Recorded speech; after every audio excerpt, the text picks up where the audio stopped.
Correct అండి. అది ఆ ఆ మాట స్థాయి వాస్తవం. నీకు ఇచ్చారు. ఆ మాట వాస్తవం. నువ్వు అనవసరంగా సమాన హక్కులతో వచ్చి నువ్వు ఒక స్టెప్ దిగజారుతున్నావు. నువ్వు అసలు దిగజారద్దు. నీ చెయ్యి పైనే ఉంది, వడ్డించే చెయ్యి ఎప్పుడు పైనే ఉంటుంది. ప్రతి స్త్రీ చెయ్యి పైనే ఉంది. అది మనం తెలుసుకోవాలి. మననెవరన్నా అణగగొట్టేది? అణగగొట్టే స్థితిలో నువ్వు అసలు ఎందుకు ఉండాలి? నిజం. అర్థం అలాగే ఇప్పుడు నేను నా జీవితంలో నాకు నేనుగానే ఏ మనిషిని చెప్పాను. గతంలో కూడా నీకు ఒకసారి చెప్పినట్టు నాకు గుర్తు. మా నాన్నగారు నాకు వెళ్ళేటప్పుడు అత్తగారింటికి వెళ్ళేటప్పుడు రామాయణం ఇచ్చి పంపించారు. నీకు సుఖంగా ఉన్నప్పుడే నాకు లెటర్ రాయమ్మా, నీకు ఏదైనా బాధ కలిగితే నీకు సొల్యూషన్ ఇందులో దొరుకుతుందని చెప్పారు. ఓకే, నాకు దొరికింది సొల్యూషన్. ఎదుట వ్యక్తిత్వాన్ని కొంచెం మనం సైకాలజీని మనం అర్థం చేసుకుని ఆ ఎదుటి వ్యక్తి యొక్క అభిరుచులకు తగినట్టుగా మనం వాళ్ళ యొక్క ప్రశంసలు మనం అందుకోవాలి అంటే వాళ్ళ అభిరుచులు ఏమిటో తెలుసుకుని ఆ అభిరుచులకు తగినట్టుగా కనుక మనం ఉంటే వాళ్ళు అయిపోతారు. ఈ టెక్నిక్ ఇప్పుడు ఆధునిక యుగంలో పిల్లలకు తెలియడం లేదు. ఇది మనం ఒప్పుకొని తీరాలి. ఎందుకని ఇప్పుడున్నటువంటి పిల్లలందరికీ కూడా తల్లిదండ్రులు ఇన్స్టెంట్గా కోరినవన్నీ ఇచ్చేస్తున్నారమ్మా. వాళ్ళకి ఏం కావాలో కూడా వాళ్ళకి తెలియని స్థితిలో పెరుగుతున్నారు. అన్నీ అందుబాటులోనే ఉంటున్నాయి. చక్కగా ఆన్లైన్లో బుక్ చేసేసుకుంటున్నారు. అడిగినవన్నీ వచ్చేస్తున్నాయి. కొండ మీద కోతినైనా తెచ్చి పెడతానంటే అందుకని ఒకళ్ళు ఇద్దరే పిల్లలు. అందుకని వాళ్ళకి ఏం కావాలో తెలియదు. జీవితపు విలువలు తెలియదు. కష్టం అంటే ఏమిటో తెలియదు. దుఃఖం అంటే ఏమిటో తెలియదు. కష్టపడడంలో ఆనందం అంటే ఏంటో తెలియదు. సొంతగా సంపాదించుకుంటూ ఉన్నప్పుడు వచ్చేటటువంటి ఆనందం ఎవరో సంపాదించి పెట్టిన డబ్బులతో మనం ఎంజాయ్ చేయడంలో మనకు థ్రిల్ ఉంటుందా? అవునండి, ఉండదు కదా. అందుకని ఆ కష్ట సుఖాల యొక్క ఆనందం ఏమిటో తెలియకపోవడం వల్ల ఒక చిన్న ఇన్సిడెంట్ జరిగిన వెంటనే విడాకులకు వెళ్ళిపోతున్నారు. ఇది నేను బాగా గమనిస్తున్నటువంటి విషయం. అసలు విడాకుల వరకు వెళ్లకుండానే పెళ్లికి ముందు, అది లవ్ మ్యారేజ్ అవనివ్వండి, అరేంజ్డ్ మ్యారేజ్ అవనివ్వండి, ఇద్దరు ఫ్యామిలీసు, వధూవరులు ఇద్దరూ కూడా తెలుసుకోవలసినవి, మాట్లాడుకోవలసినవి అంశాలంటే ఏం చెప్తారమ్మా? పూర్వపు రోజుల్లో, మరీ బాగా పూర్వపు రోజుల్లో స్వయంవరాలు ఉండేవి. ఎందుకంటే కుమార్తెకు తగినటువంటి వరుడు రావాలంటే అతని సామర్థ్యాన్ని ఎంపిక చేసి వాళ్ళిద్దరికీ కంపాటబిలిటీ ఎలా కుదురుతుందని చూసి వివాహాలు చేసేవారు. తర్వాత జనరేషన్స్కి మనకు వచ్చింది.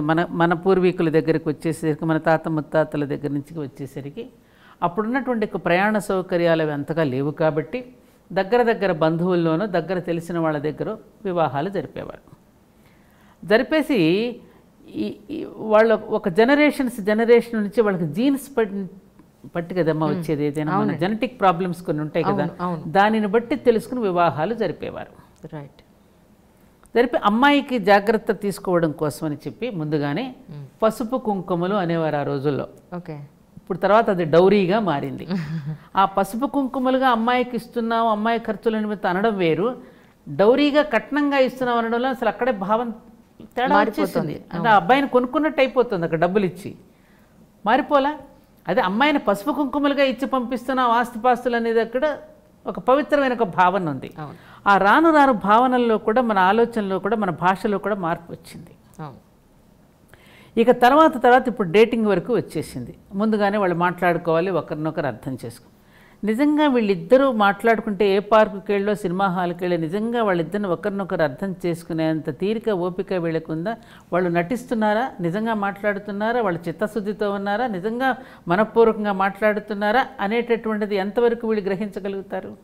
అప్పుడు ఏమంటున్నారు, అప్పుడు మేము తిరిగినప్పుడు అమ్మాయి అలా లేదండి, ఆ అబ్బాయి అలా లేడండి, ఇప్పుడు పెళ్ళి అయిపోయిన తర్వాత ఇప్పుడు తెలిసిందండి ఇతను మోసగాడని.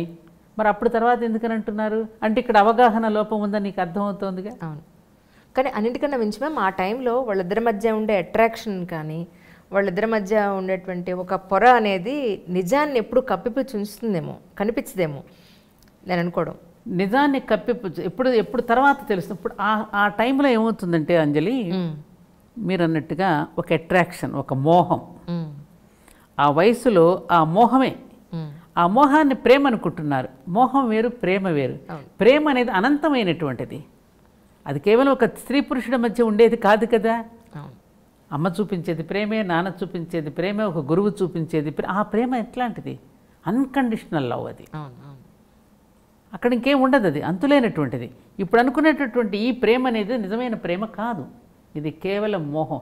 స్త్రీ పురుషుల మధ్య ఒక బంధాన్ని, ఒక క్రియేషన్ కోసం, అదే తరాల నుండి తరాలు రావడం కోసం పెట్టినటువంటి ఒక బాంధవ్యం. ఇది దేవుడి చేత సృష్టింపబడింది.